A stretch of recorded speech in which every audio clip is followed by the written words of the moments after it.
Hey everyone, it's Scott here, and I'm going to reveal the truth to you now about endless borrowing capacity, how to borrow as much money as you want, endless amounts to be able to build a endless property portfolio. I'm going to give you the truth of that right now. I'm just down here at the Opera House. Starting to get really cold and chilly now. Just spent 2 weeks in Samoa, so gone from tropical weather back here to beautiful, cold, chilly Sydney.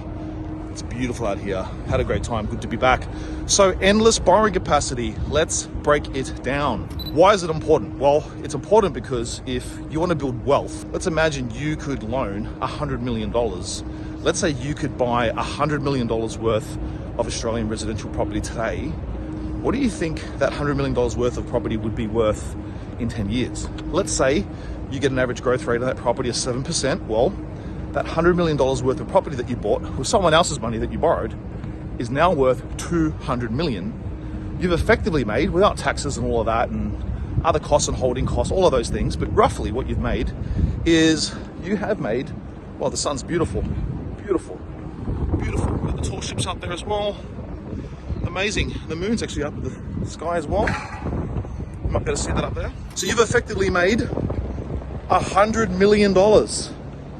Okay, because 200 million minus 100 million, the debt that you owe, you've made 100 million.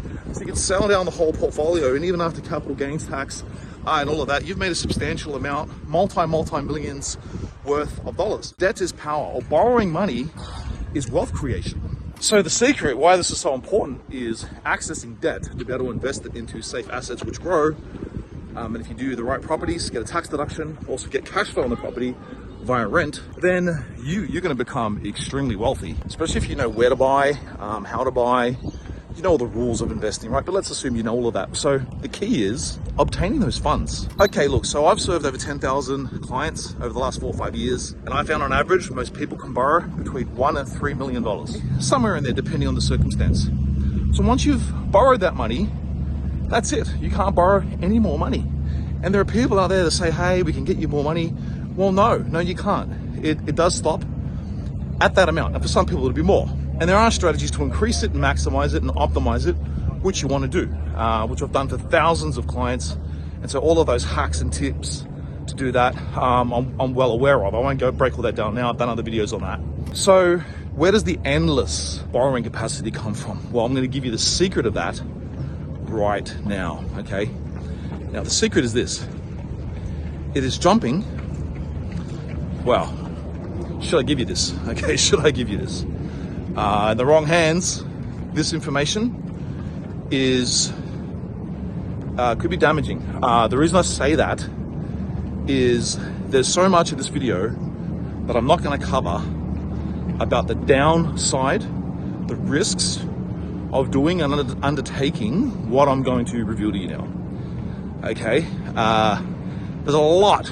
It would take me a whole weekend, really, to break the whole thing down. But look, I'm going to give it to you. And that one key is to jump from borrowing in your personal name to borrowing from a commercial standpoint, or taking out what is called a commercial loan. Now, if you can continually find commercial deals, and when I say commercial, I'm not necessarily saying commercial property. Let's be clear. I'm not saying commercial property. You would still apply this to residential property. It could be applied to commercial property, but it would still be applied, in my opinion, the best strategy would be to still apply it to residential property, but you're taking out a commercial loan. So Scott, what the hell does this mean? Well, what it means is this. When you take out a loan in your personal name, bank looks at your income, your job and all of that, looks at the rent that you're going to get on the property, looks at your expenses, okay, essentially, and then what they do is they work out what they're willing to loan you. Every bank's different. You can amend different things in your spending patterns, shut credit cards down, do all these things, right? And I've done a video on borrowing capacity, which I'll link below. You can have a look at that, how to increase it in your personal name. So you can do that and you get as much funds as you can in your personal name. But there is a limit there. It doesn't go on forever because of the changes that ASIC made to lending to investors between 2010 and 2015. All right. Now, commercial lending is different in that what the bank will do is the bank will look at the property. So let's say, for example, you've got a property, and let's say that property has a rent on it, an income on it, and let's say that property has a lease. You've already got a signed lease on that property for 1 year, 2 years, 3 years. That's income which is coming in, and you're running it like a business. So it's a high cash flow property. So what you can do then is go to the bank, place that property, getting a commercial loan. So what this involves is this. It involves actually doing development. So what it is let's say, for example, you buy some land, you are going to build a house on it. Maybe you're going to build a set of townhouses or whatever it is that you're going to build on it. So you take that project to the bank and you say, this is what I'm going to do. I'm going to build this. I'm going to sell it for this, and I need funding to do it. The bank will then look at that project and ask themselves the question, will I fund that project? Now, when they do that, they will, when you can set it up the right way and all the right criteria are there, the bank is going to ignore your personal situation, and they're going to look at the commercial viability of pulling off that development. So in that case, what can actually happen is they will loan you that money. Now, this can then extend to really big sums. So you might look, for example, let's say building 20 apartments, 30 apartments. Well, you might need a 30 or a $40 million loan to do it. Well, the bank may look at that project and actually loan you the money for it. All right. Now, that's high level what endless borrowing capacity is. And I do help a very limited number of people to do it. And we do have clients which are doing it and are building portfolios of 10, 15, 20, even more properties. We have got clients that are doing this. We don't do it with everyone. The reason is, without me going into all of it here, there's a lot of pros and a lot of cons. There are much higher risks. You need a much bigger deposit. You need a huge reserve of money to get you through the project to the end, but you can borrow more money. Now, yeah, I mean, when you do all of this, you set up trust and you do all these things. The client that came to me and asked me this question was telling me all these things they heard in this video, and I was like, look, most of what you're hearing there is not correct. Most of what you're telling me there is completely wrong, it's completely false. So be very, very, very careful when you are out there. But again, just to recap, high level, there is a limit to how much you can borrow in your personal name. There is a limit.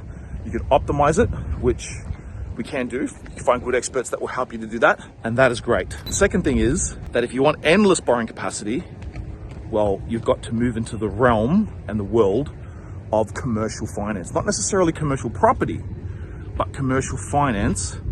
And you've got to get into the world of development. You've got to get into that world, which is, so to be clear, I do very few developments. And the reason for that, and just to be clear, over the last 2 years, I've probably looked at over 800 opportunities to do a development, and I can count on one hand the number that I've done, right?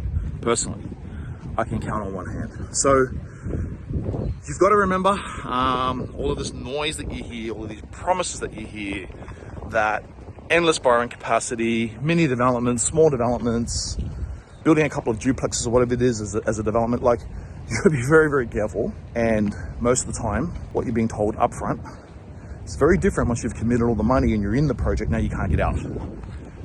You'll find at that time, you'll be extracted for most of what you have, and you'll probably lose most of what you have. So be careful out there, guys. More than 95% of my wealth creation is still buying the very low risk, highly leveraged, high cash flow residential property, the everyday normal boring way. The other thing you got to look at is, for most people's early retirement goal, debt reduction goal, you don't need 20, 30 properties.